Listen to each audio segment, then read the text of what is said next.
नमस्कार, अमर उजाला.com देख रहे हैं आप। आपके साथ मैं हूं सुमित चौधरी। पश्चिम बंगाल में चुनाव नतीजों के साथ ही बड़े एक्शन की भी शुरुआत होती हुई नजर आ रही है। दरअसल बीजेपी की प्रचंड जीत के बाद बंगाल में जहां बीजेपी जश्न में डूबी है, वहीं बड़ा एक्शन भी होता हुआ दिख रहा है।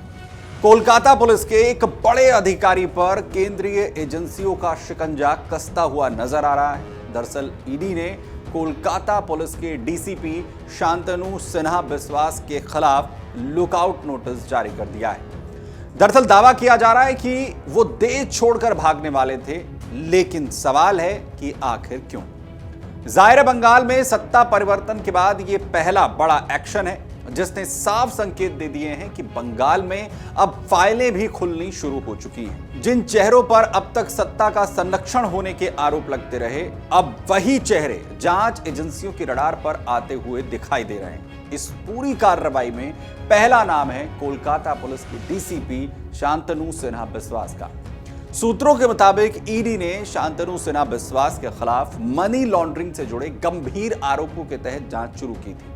एजेंसी को लगातार ऐसे इनपुट थे कि मामले से जुड़े कुछ अहम वित्तीय लेन देन, संदिग्ध दस्तावेज और नेटवर्क उनके जरिए ऑपरेट किए गए हो सकते हैं। इसी कड़ी में हाल ही में उनके कई ठिकानों पर छापेमारी की कार्रवाई भी की गई थी। छापेमारी के दौरान जांच एजेंसियों को कई अहम दस्तावेज, डिजिटल रिकॉर्ड्स और वित्तीय लेन देन से जुड़े सुराग हाथ लगने का दावा भी किया गया है, जिनकी जांच गहनता के साथ जांच एजेंसी की तरफ से की जा रही है। वहीं जब ईडी ने डीसीपी शांतनु को पूछताछ के लिए बुलाया तो वो लगातार एजेंसी के सामने पेश होने से बचते रहे। वो एजेंसी के सामने पेश नहीं हुए। जांच अधिकारियों को आशंका हुई कि वो देश छोड़कर भी फरार हो सकते हैं और इसी आशंका को देखते हुए ईडी ने तुरंत लुकआउट सर्कुलर जारी कर दिया। अब देश के सभी एयरपोर्ट, सी पोर्ट और अंतर्राष्ट्रीय बॉर्डर्स पॉइंट्स पर उनका नाम अलर्ट सूची में डाल दिया गया है। अब यह भी समझ लीजिए कि आखिर ये लुकआउट नोटिस होता क्या है और इससे क्या फर्क पड़ता है। दरअसल ये जांच एजेंसियों का एक ऐसा कानूनी हथियार है जिसके जरिए किसी संदिग्ध व्यक्ति को देश छोड़कर भागने से रोका जा सकता है। जैसे ही वो इमिग्रेशन चेक पॉइंट पर पहुंचता है, सिस्टम तुरंत अलर्ट कर देता है और संबंधित एजेंसी को सूचना भेजी जाती है।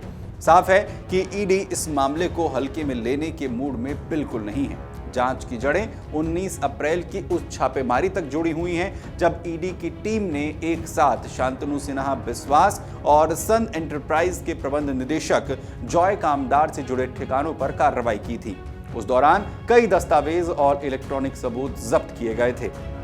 हालांकि छापेमारी के वक्त डीसीपी की मौजूदगी को लेकर दावे अलग अलग हैं। एक तरफ ये कहा गया कि वो घर पर मौजूद नहीं थे और दूसरी तरफ परिवार ने दावा किया कि वो घर में ही थे और अधिकारियों ने उनसे पूछताछ भी की। यही विरोधाभास अब जांच को और ज्यादा पेचीदा बना रहा है। वहीं इस कार्रवाई को राजनीति से प्रेरित भी बताया जा रहा है। विपक्ष से जुड़े कुछ लोग दावा कर रहे हैं कि शांतनु सिन्हा बिस्वास पूर्व सत्ता के करीबी रहे हैं और इसीलिए उनके खिलाफ इस तरीके से इस कार्रवाई की शुरुआत हुई है।